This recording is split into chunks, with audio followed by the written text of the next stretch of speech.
आं नोंखौ जोबोद मोजां मोनो। आं नोंखौ माब्लाबाबो बावलांनो हाया। नाथाय नोंनि गोरोन्थियावनो आंनि गोसोखौ दुखु होयो। गासिबखौबो बावलांनो सानो, नाथाय आं गावखौनो गाव हमथानानै थायो। गावखौनो आं जोबोद बुजायनो नागिरो, नाथाय आं बुजायनो हाया। मिन्थिया आं माब्लासिम गावखौनो गाव बुजायबाय थागोन। नङाब्ला नों जेसेबां दुखु मोनगोन, बिनिख्रुइ बांसिन आं मोनगोन। गोसोआ जेसेबां गाज्रियानो जाया मानो, बेखौ खेमसेनो बस'नानै गारनाङा।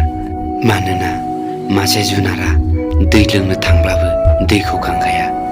अरखौ खोमोरनो थाखायबो राहा दं, नाथाय मोजां मोननायनि गोसोखौ बुगारनो जेबो राहा गैया। नोंनि थाखाय आंनि गोसोआ अननाय आरो फोथायनाय। मोनसे गोसोआ जेब्ला समाव मोननै जायो, अब्ला दंफां फांसेयाबो रोदाखौ जोबोद गोलावसिम थाङो। मानोना मोननै गोसोजों लोगो मोनलायबा साननाय खामानिफ्राबो जाफुंलांजोबो। नों सावखानाय आलारि बाथिखौ जिउआव माब्लाबाबो बावनानै थांनाङा। जाय नोंनि दुखु सुखुनि थाखाय गावनि गोसोखौ होनो हायोब्ला बेखौ रावबो बुजिनो हाया। बेखौनो होनो थार मोजां मोनलायनाय।